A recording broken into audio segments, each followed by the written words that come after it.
nagsulong na ang investigasyon ng Mandaluyong City Police. Kaugnay doon sa nag-viral na video na sinasabing nangyari daw sa harap ng isang malaking mall dito sa Mandaluyong City. Makikita sa video yung pagtaboy ng security guard at pagsira doon sa mga panintang sampagita ng babae na nakasuot ng school uniform. Nung pumalag yung biktima, agad na mga sinipa ng gwardiya at itong ang video ay mabilis ngayong nag-viral sa social media. Sa initial na investigasyon ng mga pulis, nangyari daw ang insidente noon pang December 17 sa harap nga ng isang mall sa Mandaluyong. At base doon sa initial na investigasyon, pagsiyasat ng mga pulis, napag-alaman na itong uniforme na suot ng biktima ay doon daw sa Pugad Lawin High School. So pinuntahan na ng mga operatiba ng PNP itong paaralan na yan at bukod sa Quezon City, isa pang paaralan sa Pasig City yung pinuntahan nila para hanapin itong biktima at tulungan sila na makapagsampa ng kaso. Ayon kay Police Colonel Grace Madayag, ang hepe ng Mandaluyong Police, inaalam nila kung minor de edad itong biktima at nais nila makausap yung kanyang mga magulang para alamin kung nais nilang magsampa ng kaso. Base sa initial na nakita doon sa video, posible raw na sampahan ng kasong paglabag sa RA 7610 itong suspect o yung Anti-Child Abuse Law. Ang Supervisory Office on Security and Investigation Agency o SOSIA nagsasagawa na rin, Nelson, ng motu proprio investigation sa insidente. Layo naman niya na tukuyin yung kasong administratibo na maaaring kaharapin ng pulis. Itong security guard, ayon dito kay Colonel Yudisan Gulciano, ang tagapagsalita ng PNP Civil Security Group, kasama sa aalamin yung posibleng violation nitong gwardiya na kung mapapatunayan ay posibleng mauwi sa pagkansela ng kanyang lisensya itong kanyang ginawa. Inaalam na rin ng SOSIA kung may pananagutan ba yung security agency dahil ang sinasabi ng Civil Security Group ay may mga panuntunan para sa mga security guard at dapat yan ay naire-relay o naipaabot ng kanilang agency sa kanilang mga security guard kung paano yung proper decorum at yung pagsunod dun sa mga ethical standard ng mga security guard. Yung Red Eye Security Agency naman na kung saan kabilang itong security guard ay humingi na ng paumanhin sa naging aksyon ng kanilang security guard at nangako na paaalalahanan ng kanilang mga tauhan na maging profesional sa lahat ng oras. Pamunuan ng SMOs, maring kinundin ang insidente at nakikisimpatya raw sa biktima. Inalis na rin nila sa pwesto ang gwardiya at hindi na raw ito papayagan na mag-duty sa lahat ng kanilang mall sa bansa. Alright, Reaction TV Base nagbabalik po. Reaction. Napakaganda po ng pag-uusapan natin ngayon. Mantakin ninyo ha. Ito pong mga K-pop. Yung K-pop, alam po niyo yung mga K-pop? Communist Party of the Philippines, K-pop. Ito pong mga grupo ng mga K-pop, gusto raw tanggalan ng anong tawag dyan? Tanggalan ng lisensya si Pangulong Duterte nung narinig nila na isa siya sa mga didepensa sa ating Vice President, future and very soon President na si Inday Sara Duterte. Mantagin po ninyo yan, umarangkada na naman tong mga K-pop. Ano po yung kahulugan ng K-pop? Communist Party of the Philippines. Anyway, mga ka-reaction, ito po, pakinggan po natin itong mga K-pop. At ito po mga ka-reaction dito po pag-uusapan natin si Enrile na hindi naman siguro ulyanin. Hindi po ulyanin si Enrile Siya po ang tinatawag nating pambansang ano ba yung pinakamahabang buhay na animal? Ano ba yung pinakamahabang buhay na animal? Ano po yung, alam yung pinakamahabang buhay na animal na kahit patayin mo na 10 beses buhay pa rin? Pusa, Sabi po nung isang vlogger na katabi ko, pusa daw. May 10 buhay. Kaya lang si Enrile, parang merong parang merong 1,000 buhay. Baka hindi pusa, di ba? Anyway, mga kareaksyon, kalimutan na natin mga pusa na yan. Mga pusang ina sila. Anyway, mga kareaksyon, ito na. Ayan po mga kareaksyon, nakikita po ninyo ang ating silver play button. Sa ating silver play button ay nakasulat Reaction TV PH. Thank you, President Mayor Duterte. Yan po ay mapapasa kamay ng ating Pangulong Duterte sa May 9 ngayong taon na to. Dahil personal po tayong pupunta ng Davao, ngunit meron po tayong panibagong misyon. Nakuha po natin yung silver play button sa tulong po ng ating mga subscribers. Yung ating mga ka-reaction dyan, nagsimula po tayo noong September, October, November, December, January. So, magpo 4 months pa lang po tayo mga ka-reaction. At road to 400,000 strong subscribers na po tayo. Ganyan po tayo kalupit ang mga ka-reaction natin dyan. Ngunit mga ka-reaction, kung ikaw ay nais mong maging kabahagi ng bago kong misyon na makuha yung gold play button, go for gold po tayo. Bago po mag May 9 ay pinapangarap ko pong makuha natin ang gold play button. At dito ipapasulat din po natin ang pangalan ng ating Pangulong Duterte doon. At 2 plaki ng pasasalamat ang ibibigay ko sa kanya pagdating ko po ng Davao. Baka po ang pangalan ng BP Sara Duterte ipapasulat ko rin doon sa ating gold plate button. Anyway, mga reaction. Ito na po. Nagngangawa na naman ang mga K-pop. Nagngangawa na naman po ang mga K-pop nating mga kaibigan. Tatanungin nyo, ano bang kahulugan ng K-pop? Communist Party of the Philippines. K-pop. Anyway, mga reaction, ito na. Gusto daw po nilang ipa-impeach ang ating Pangulong Duterte. Ay, ipa-impeach hindi. Ipa-disbar. Kilala po ninyo yung pambansang bobo? Yung pambansang bobo ng Pilipinas, kilala nyo? Hindi po ako yon. Malayong magiging pambansang bobo ako. Hindi nga lang ako naging lawyer o attorney kasi hindi ako nag-enroll. Pero muntikan na po. Hindi lang ako nag-enroll. Pero ito, nag-enroll ng lawyer, naging lawyer, pumasa sa bar exam, tapos na-disbar kasi ito sa totoo lang, bobo. O yun, sigadon ang pambasang bobo ng Pilipinas, o di ba? Sigaw ng sigaw sa daan, bobo, o yun. Disbar, o di ba? Sinong bobo ngayon? Kaya ang pambasang bobo po natin ay sigadon.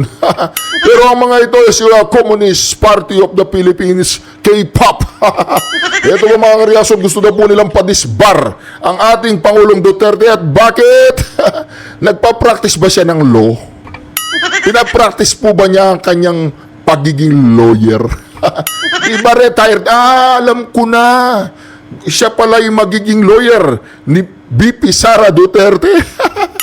Kaya ikot na naman po ang tumbong ng mga K-pop nating mga kababayan. Mantakin ninyo, meron tayong K-pop original sa Pilipinas. Komunista Party of the Philippines is K-pop. Anyway, mga reason, pakinggan po natin ang mga K-pop kung ano pong gusto nilang gawin dito ha. Itong mama na to, kung ikaw, Brad, tumulong ka na lang magwalis katulad ni Boy Ungol Fernandez. May pakinabang ka pa sa gobyerno. O ngayon, ano? Magsalita ka. Yan, yung nakasalamin. Hoy! Magsalita ka. Naman po no, na napakataas ng pamantayan ng ethics ng legal standards po ng ating batas para mag-practice no, yung tinatawag nating legal profession. At sa loob ng isang administrasyon, sa buong administrasyon ni Duterte ay nakita natin yung Ito po ang mga to, hindi ko alam kung parte sila ng K-pop ha. Hindi ko po alam. Alam ko po kasi yung K-pop, sila lamang ang laging tumitira kay Pangulong Duterte. Ito po, disclaimer lang, hindi ko po alam kung sila ay K-pop o hindi. I-comment nyo na lang sa comment section kung K-pop ang mga to. Diba, palagay ko itong mga to ay nagmamahal din sa ating, nagmamahal, hindi ko alam kung ano minamahal ng mga to. Baka patay na yung minamahal nila, si Joe Masison. Tanungin nga natin, sir, na nakasalamin, na naka-lipstick ka ba? Hindi naman. So, ikaw ba ay taga-sunod ni Joe Masison? Diba? O edi kung taga-sunod ka ni Joe Masison, edi sumunod ka na sa kanya. Ayaw mo, wag. Edi kung ayaw mo, edi wag. pambabastos sa mga kababaihan. Ulitin po natin na babae ka, nagre-reklamo ka. Ulit! Naman po no, na napakataas ng pamantayan ng ethics ng legal standards po ng ating batas para mag-practice no, yung tinatawag nating legal profession. Bakit? Lawyer ka ba? Paki-comment nga sa comment section kung lawyer ka. Kung hindi ka lawyer, di pares tayo. Tuloy. naman po no, na napakataas ng pamantayan ng ethics ng legal standards po ng ating batas para mag-practice no, yung tinatawag nating legal profession. At sa loob ng isang administrasyon, sa buong administrasyon ni Duterte ay nakita natin yung pambabastos sa mga kababaihan, mga late night na pagmumura, pambubuli at yung pagpapakita na siya ay isang strong man no, sa ating bansa. At ito ay walang lugar sa ating batas. Kaya po dinudulog po natin ngayon sa ating pinakamataas na hukuman, sa ating mga mahal na hukom, na desisyonan at tanggalan ng lisensyang maging abogado si Pangulong Duterte. Nataon din to dahil sinabi niya na siya ang magtatanggol no, sa kanyang anak na si VP Sara sa impeachment na darating. At naniniwala tayo na dapat desisyonan ng korte yung matagal na pambabastos at pambababoy ng si Pangulong Duterte sa ating bayan. Witness natin kung paano laitin ang mga kababaihan, kung paano i-shortcut ang proseso, kung paano ibaliwala ang proseso, kung paano pumatay ng tao ang taong ito. At wala po siyang karapatan na maging abogado po sa ating bansa. Di ba? Yun pa lang kung paano pumatay ng tao, pwede nang makulong to eh. Ano po yun eh? Libelous yun eh, di ba? Meron ka bang yung tawag doon, ebidensya na may pinatay siya? Anong pambabastos na sinasabi mo, Brad? Anong gagawin natin eh? Habulin siya ng mga babae. Paano niya binabastos ang mga babae? Diba, bakit mahal na mahal siya ng ating mga kababaihan? Ikaw ba, Brad? Tanong lang, anong gusto mo? Babae o lalaki? Okay, babae o lalaki? Huwag kang gagalit-galitin dyan ha.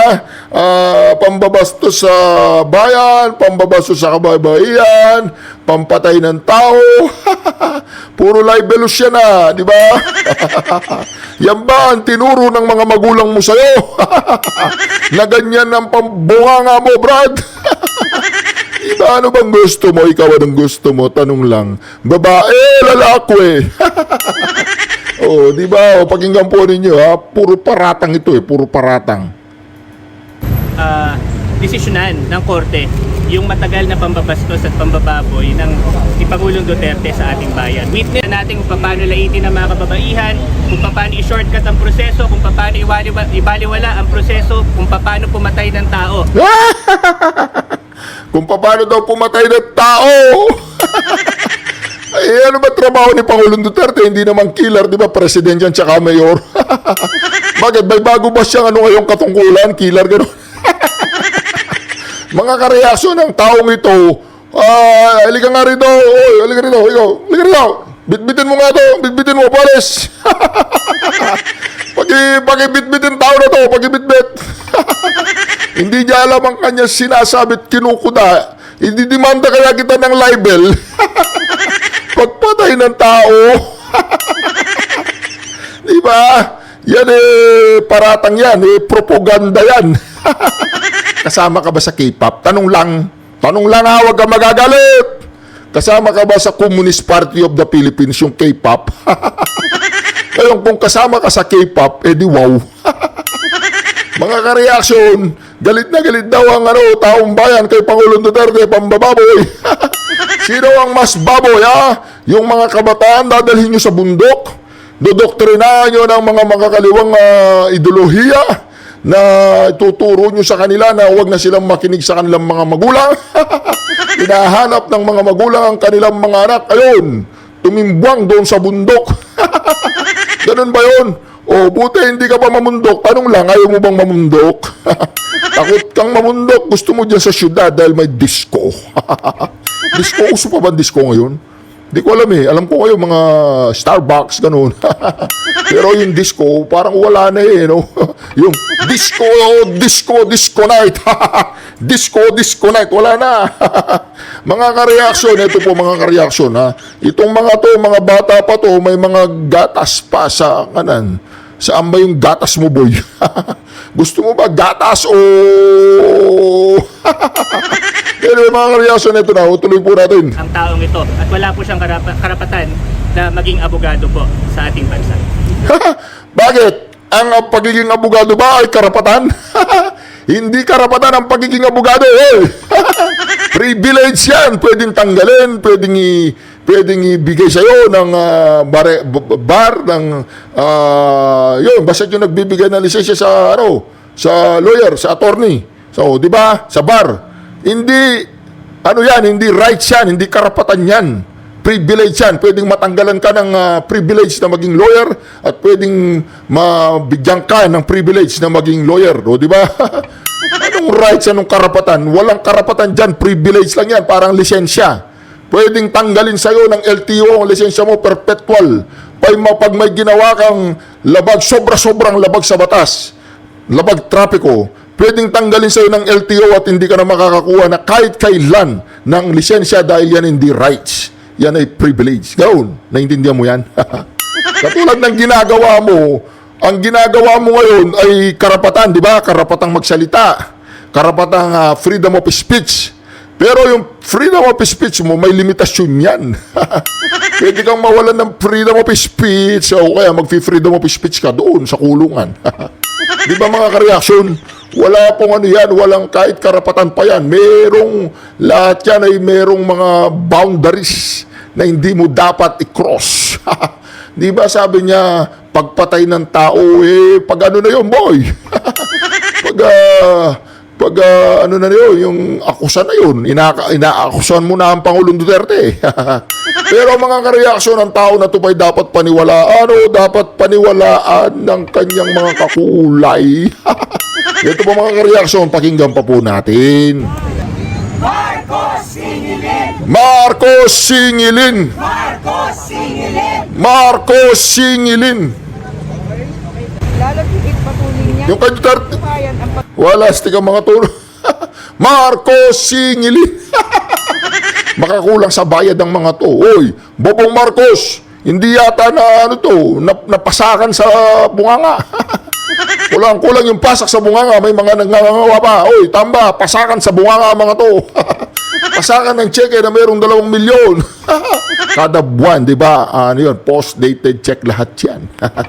Post-dated check, kaya kapag ikaw ay, alam mo nyo na sumablay. Anyway, patuloy po natin.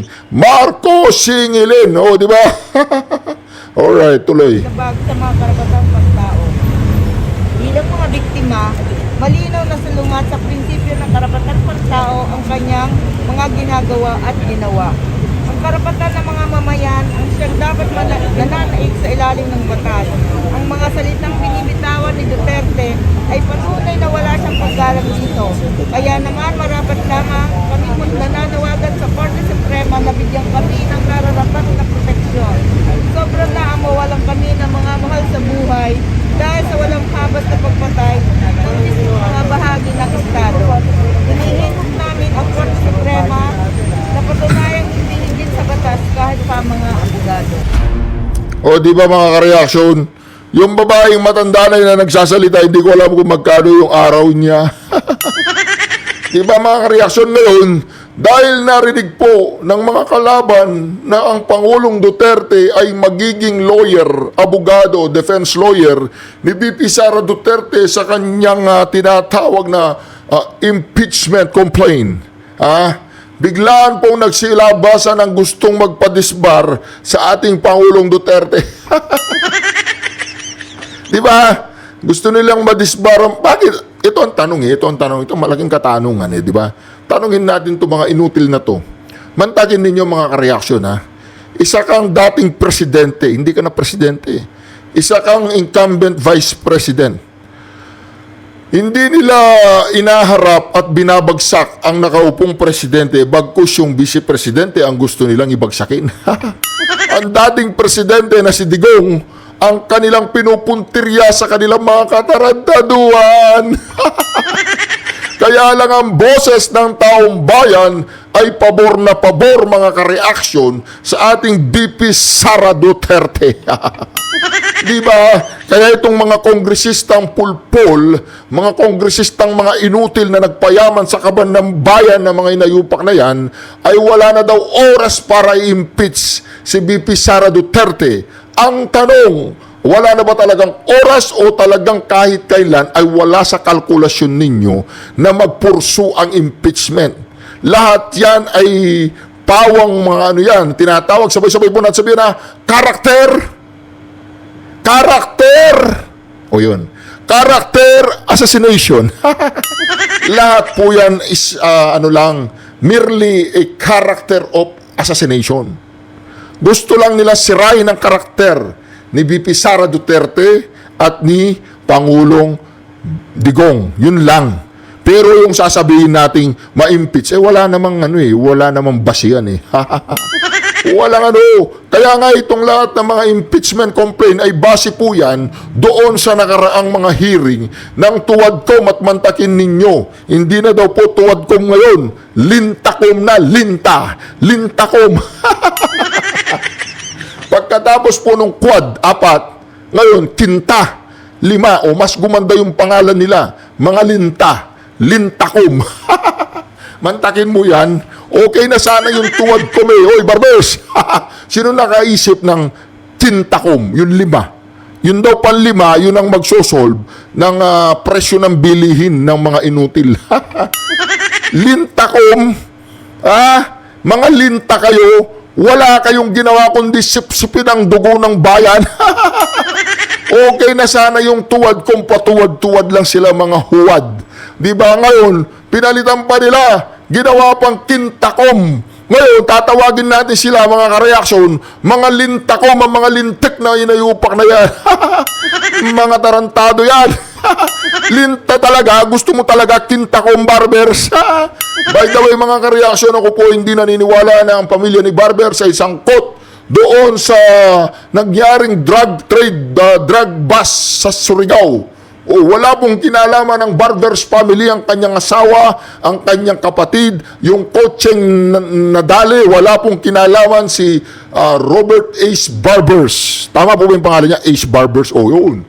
Ako naniniwala po, wala silang kinalaman. Ang tanong, Barbers, ang taong bayan ba sa Surigao ay naniniwalang wala kayong kinalaman sa droga? Yun ang tanong. Di ba? Isa lang ako eh. Sabi nila sa akin, Reaction TV, mali ka, meron silang kinalaman. Wala po akong magagawa doon. Pero ako naniniwala akong wala kang kinalaman, Robert H. Barbers. Malinis ang iyong prinsipyo. Ang tanong, Robert H. Barbers, ikaw ba mismo sa sarili mo naniniwala kang wala kang kinalaman sa drug trade? Tanong lang. Hindi, wala po. Tanong lang yun. Pagitanggal po yung tanong na yun sa record in aid of the legislation. Anyway, mga kareason, tuloy po natin ang mga usap-usapin.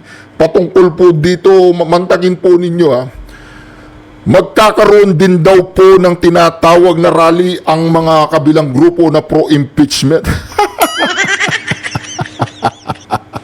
Magkakaroon daw po ng panibagong rally. Tatapatan daw po nila yung ginawang rally ng iglesia kasama ang mga pro-Duterte. Ngayon gagawa daw sila ng rally na ang leader yata nila ay si Trililing. At hindi natin alam sa likod ni Trililing nandiyan si Palaka, nandiyan si Tamba, nandiyan si Ngagba. Hindi natin alam. Baka palabas lang yan ng mga taong budulero at budulera na pinapalabas ni Ngagba na pabor siya sa anti-impeachment kuno. Pero ang ginagawa ng gobyerno na ito ay patuloy ang paggigipit at gusto nilang ma-impeach si VP Sara Duterte na mga inutil. Diba mga kredo? Inutil naman talaga sila. Wala silang ginawa kundi trabahuin ng mag-ama. Hindi sila nagtrabaho bukod doon. Maniwala kayo sa akin mga kareaksyon, di ba? Kaya dito sa channel natin marami lumulusob na mga loyalista. Mantakin po ninyo, papasukin tayo dito sa channel na to, mga loyalista yan. Paglabas po nila, DDS na. Kasi nabuksan po ang kanilang mga isip, ang kanilang mga tenga, ang kanilang mga mata, ang kanilang, alam nyo na, wag lang ang bulsa kasi wala akong ilalagay sa bulsa nyo. Kahit buksan nyo yan, walang papasok dyan. Di po ba mga kareaksyon, mantakin po ninyo yan Magkakaroon daw po sila ng rally at tatapatan po yung rally noong January 13 na pinangunahan po ng iglesia at sinuportahan po ng mayorya. Majority po ng taong bayan ay talagang suportado yung January 13. Yung tinatawag nating warning shot. na kapag nagpatuloy po yung tinatawag nilang impeachment complaint, yung warning shot na yun, ang kasunod nun, alam nyo na po, hindi lang drone shot, talagang rat-ratan shot na ang kasunod nun. Kaya dito, gagawa daw po sila ng counter rally. Peaceful rally din daw, di umano, pero pro-impeachment. O di ba mga siraulo yan? Paano magkakaroon ng peace kung pag-aawayin pa ninyo ang BP Sara Duterte at ang gobyernong ito? Anyway, naniniwala po ba kayo na kapayapaan ang nais ng ganitong mga grupo? Ang nais po ng ganitong mga grupo ay guluhin yung talagang guluhin ng gobyerno, parang kalalabasan po nito ay talagang magulong gobyerno. Yan po ay pinangungunahan ng mga K-pop. Wala, no? Patay na si Joe Masison. Sa bagay, maraming natirang mga buhay, no? Nagkanya-kanya sila, lahat sila hari doon, reyna, hari, o sila nagbubunuan. Alam niyo po, alimbawa, bumagsak po ang demokrasya.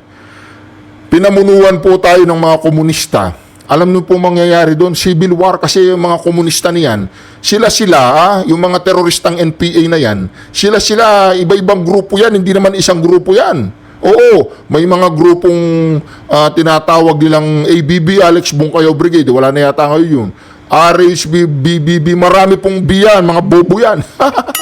Oo, kaya yung mga yan, alam niyo yung mga CPP, NPA, NDF, Terrorist Party of the Philippines, nung panahon po ng Pangulong Duterte, nag-shrink.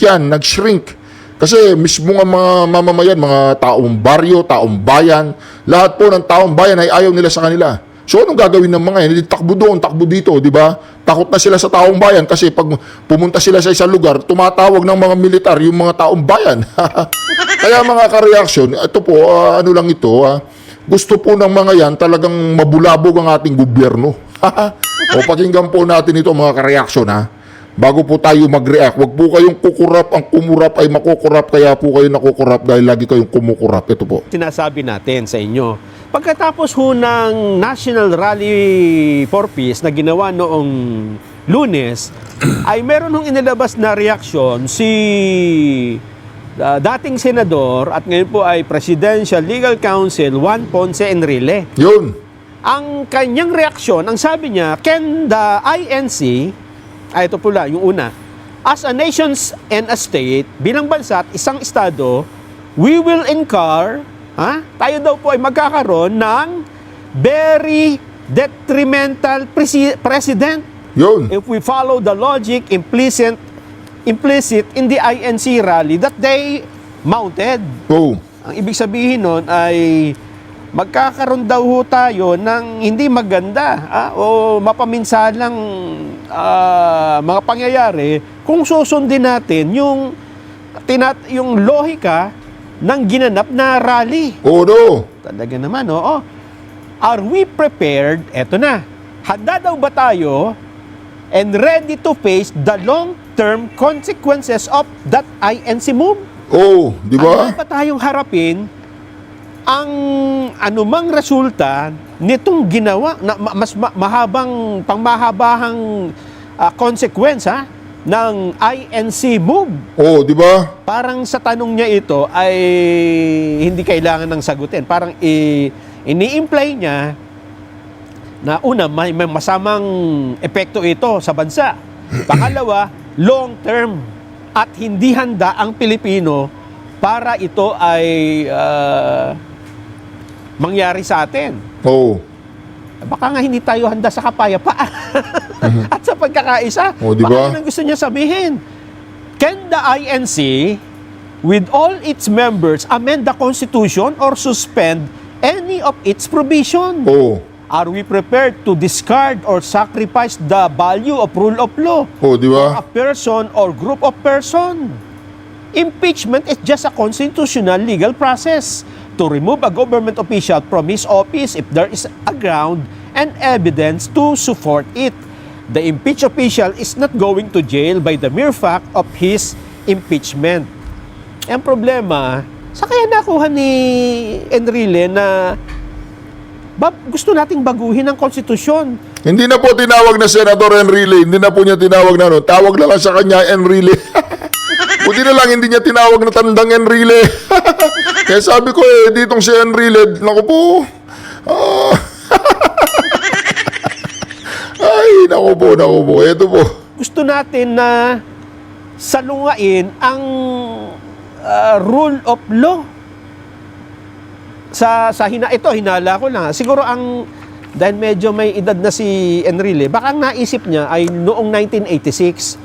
O naalala niyo, yung 1986 nagkaroon ng rally sa EDSA. At doon ay sinalungat nilang saligang batas. Hindi ba? Tinanggal nga nilang yung Constitution Pinalitan ng Freedom Constitution. Baka yun ang naisip niya na gusto natin na palitan ng Constitution. Unang-una, wala pong ganon.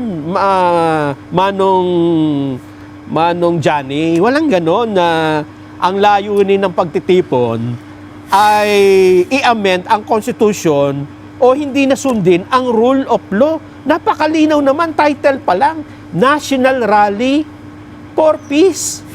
Ang katunayan, mismo ang presidente ay natuwa dun sa rally. Pati ng Vice President, pati ng Senate President. Mukhang meron lang hindi isang natutuwa Anong sagot ng Malacanang? Sinabi mo nila, tama si Enrile. Oo. Mapanganib nga yung ginawa nung INC. Babalikan ho natin mamaya. Ano ang sabi ng Malacanang sa reaksyong ito ni Juan Ponce Enrile? Balikan muna natin si Mar Gabriel doon sa security guard ng SM. Mar? Yes, pugulong na ang investigasyon ng Mandaluyong City Police. Kaugnay doon sa nag-viral na video na sinasabing nangyari daw sa harap ng isang malaking mall dito sa Mandaluyong City. Makikita sa video yung pagtaboy ng security guard at pagsira doon sa mga panintang sampagita ng babae na nakasuot ng school uniform. Nung pumalag yung biktima, agad na mga sinipa ng gwardiya at itong ang video ay mabilis ngayong nag-viral sa social media. Sa inisyal na investigasyon ng mga pulis, nangyari daw ang insidente noon pang December 17 sa harap nga ng isang mall sa Mandaluyong. At base doon sa inisyal na investigasyon, pagsiyasat ng mga pulis, napag-alaman na itong uniforme na suot ng biktima ay doon daw sa Pugad Lawin High School. So pinuntahan na ng mga operatiba ng PNP itong paaralan na yan. At bukod sa Quezon City, isa pang paaralan sa Pasig City yung pinuntahan nila para hanapin itong biktima at tulungan sila na makapagsampa ng kaso. Ayon kay Police Colonel Grace Madayag, ang hepe ng Mandaluyong Police, inaalam nila kung minor de edad itong biktima at nais nila makausap yung kanyang mga magulang para alamin kung nais nilang magsampa ng kaso. Base sa inisyal na nakita doon sa video, posible raw na sampahan ng kasong paglabag sa RA 7610 itong suspect o yung Anti-Child Abuse Law. Ang Supervisory Office on Security and Investigation Agency o SOSIA nagsasagawa na rin, Nelson, ng motu proprio investigation sa insidente. Layo naman niya na tukuyin yung kasong administratibo na maaaring kaharapin ng pulis. Itong security guard, ayon dito kay Colonel Yudisan Gulciano, ang tagapagsalita ng PNP Civil Security Group, kasama sa aalamin yung posibleng violation nitong gwardiya na kung mapapatunayan ay posibleng mauwi sa pagkansela ng kanyang lisensya itong kanyang ginawa. Inaalam na rin ng SOSIA kung may pananagutan ba yung security agency dahil ang sinasabi ng Civil Security Group ay may mga panuntunan para sa mga security guard at dapat yan ay naire-relay o naipaabot ng kanilang agency sa kanilang mga security guard kung paano yung proper decorum at yung pagsunod dun sa mga ethical standard ng mga security guard. Yung Red Eye Security Agency naman kung saan kabilang itong security guard ay humingi na ng paumanhin sa naging aksyon ng kanilang security guard at nangako na paaalalahanan ng kanilang mga tauhan na maging profesional sa lahat ng oras. Pamunuan ng SMOs, mariing kinundin ang insidente at nakikisimpatya raw sa biktima. Inalis na rin nila sa pwesto ang gwardiya at hindi na raw ito papayagan na mag-duty sa lahat ng kanilang mall sa bansa. Nelson? Okay, maraming salamat. Mar Gabriel, update po dyan sa security guard. Ha? Tinanggal na daw po ng SM. Samantala, eto na yung reaksyon ng Malacanang. Yun, ano yun? Sinasabi ni Enrile na So mga kareaksyon na kinontent po natin nung nakarang araw yung batang yun na kung saan alam nyo naman, nakita po natin ang yung sinaktan po ng security na yon, walang yaka. Sinaktan po niya yung bata na nagtitinda lang ng bulaklak. Tapos sinira pa niya ang bulaklak, hindi na lang niya pinaalis. Alam mo, Brad, security guard, alam mo ba na ang ginawa mong yan isang paglabag sa Republic Cup flower. Yung pagsira ng bulaklak. Hindi po, seryoso po ito. Guard, magpalit ka na ng karir. Sa bagay, bago ka makakapagpalit ng karir, makukulong ka muna. Tapos magbabayad ka ng malaking halaga para bayaran mo yung bata sa ginawa mo sa kanya.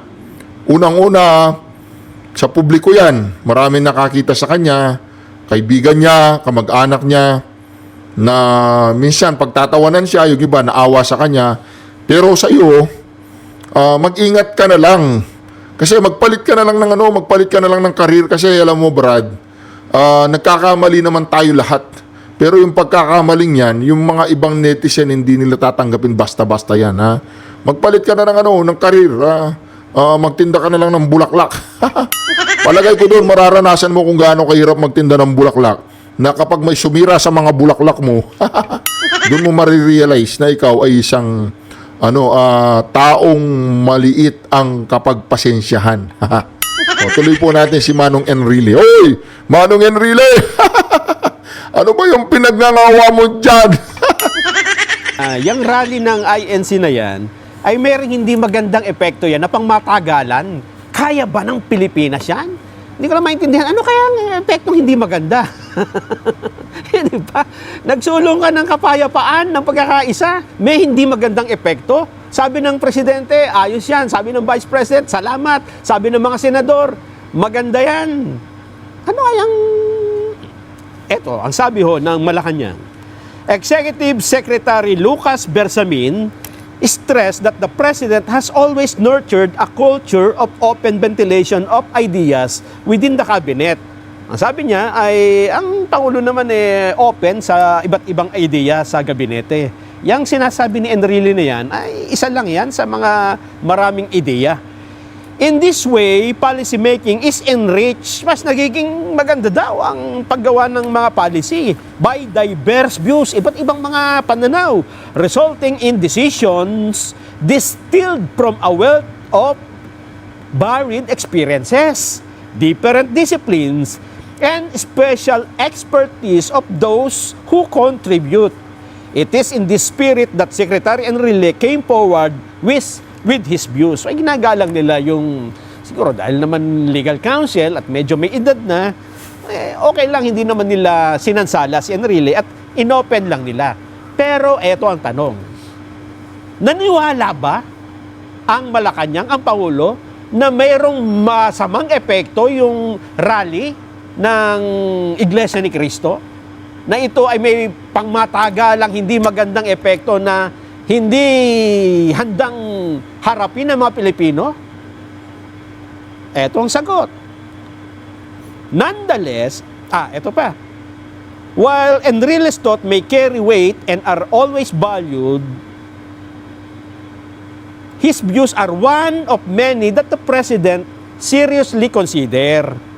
Nonetheless, eto na, the President's stand on the issue concerned remains unchanged. O hindi ho nagbabago ang pananaw ng Pangulo. At yan hong pananaw na yan lang naman ang sinuportahan ng rally dahil sabi ng Pangulo, walang magandang epekto ang impeachment sa kahit sinong Pilipino. Saan ba nagsimula yan? Ano ba yung stand na yun? Yung the President stand on this issue concern remains unchanged. Alin ba yung hindi nagbagong yon? Eto, ulitin natin. Ito ang posisyon ng Pangulo sa impeachment na sinabi lang natin na naniniwala tayong hindi nga maganda yan sa bawat Pilipino. Kaya kailangan magkasundo tayo, magkaroon ng kapayapaan.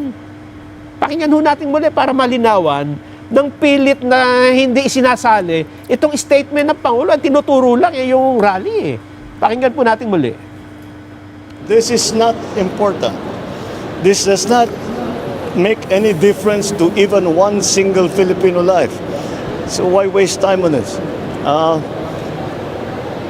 What will happen to if somebody files an impeachment? It will tie down the House. It will tie down the Senate. It will just take up all the time, and for what? For nothing. For nothing. None of this will help improve a single Filipino life. As far as I'm concerned, it's a storm in a teacup. Posisyon ng presidente noon at ngayon at hindi nagbago yan. Kahit pa sinabi ni Enrile na kanyang legal counsel na naku, masama yan. Yung paano naging masama? Presidente mismo yung may sabi, di ba? So, ibig sabihin po dyan na checkmate sila. Na checkmate po si Bobong Marcos tsaka si Enrile. Nadulas si Enrile.